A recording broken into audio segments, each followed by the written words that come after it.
नमस्कार मैत्रिणींनो, आज आपण ब्राह्मणी पद्धतीचं आमसूल गुळाचं वरण ही रेसिपी बघणार आहोत. चला तर मग आपण आता हे वरण कसं करायचं हे बघूया.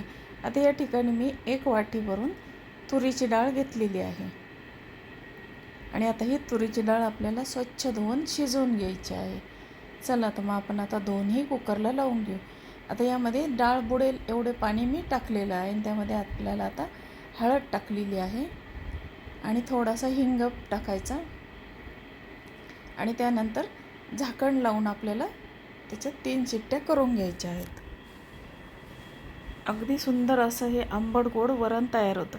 आता या ठिकाणी एका बाउलमध्ये पाणी घेऊन त्यामध्ये 5-6 आमसूलं भिजत टाकलेली आहेत आणि आपल्याला हे फक्त 10 मिनटासाठी भिजवायचे आहे आमसूल. आता 10 मिनटं हे भिजत ठेवूया आपण. आता हे आमसूल भिजल्यानंतर भिजल्यानंतर काय करायचं, ते हाताने त्या पाण्यामध्ये व्यवस्थित असे कुस्करून घ्यायचे आहेत आपल्याला.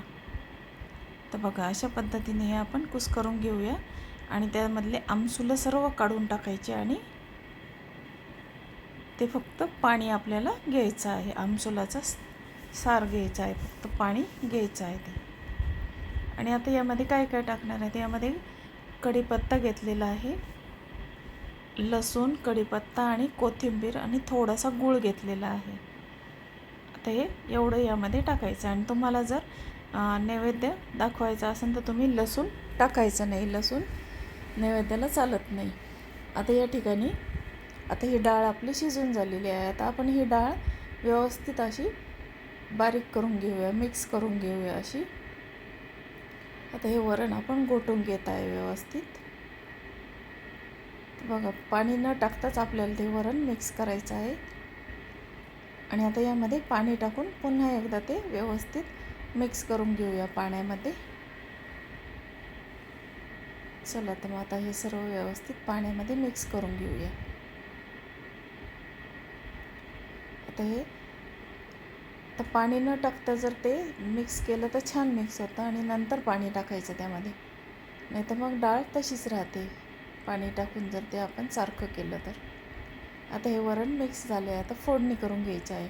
आता फोडणीसाठी मी यामध्ये छोटे 2 चमचे तेल टाकलेलं आहे आणि आता तेल तापल्यानंतर आपण यामध्ये जिरे आणि मोहरी दोन्ही पण टाकणार आहोत. जिरे मोहरी टाकून फोडणी करून घेऊया आणि आता आपण लसूण टाकूया. आता लसूण थोडासा लालसर होईपर्यंत आपल्याला ठेवायचा आहे. आता कढीपत्ता टाकायचा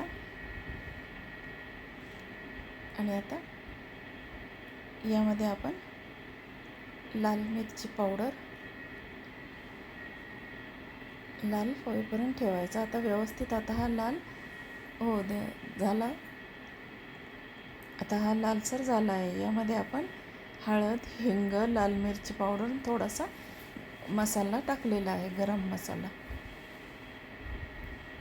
आणि हे व्यवस्थित आता काय करायचं, जे आपण पाणी तयार केलेलं होतं आमसूलाचं ते आपल्याला फोडणीमध्ये टाकायचं आहे. बघा, ते आमसूलाचं पाणी फोडणीत टाकून व्यवस्थित मिक्स करून थोडंसं उकळू द्यायचं आहे आपल्याला.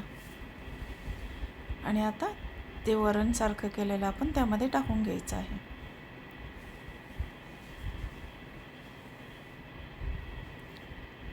आता हे व्यवस्थित मिक्स झालेलं आहे. आता यामध्ये आपण आता थोडीशी हळद कमी वाटली म्हणून मी हळद टाकलेली आहे आणि आता मीठ टाकून घेऊया 1 चमचाभर. मीठ टाकल्यानंतर आता कोथिंबीर टाकायची आहे आपल्याला. थोडासा गूळ टाकून घेऊया. आता मीठ टाकलं आहे, गूळ टाकला आहे, आता कोथिंबीर टाकून घ्यायची आहे आपल्याला.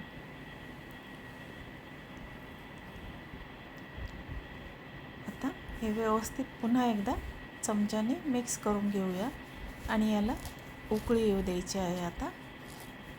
तर बघा मैत्रिणींनो, आता हे उकळल्यानंतर मी सर्विंग बाउलमध्ये सर्व केलेलं आहे.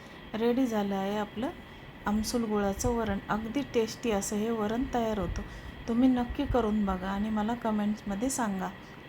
आणि मुलांनासुद्धा हे वरण खूप आवडेल, कारण त्याची टेस्ट ही आंबट, गोड, तिखट सर्व चव यामध्ये आहे. आवडल्यास लाईक, शेअर, सबस्क्राईब.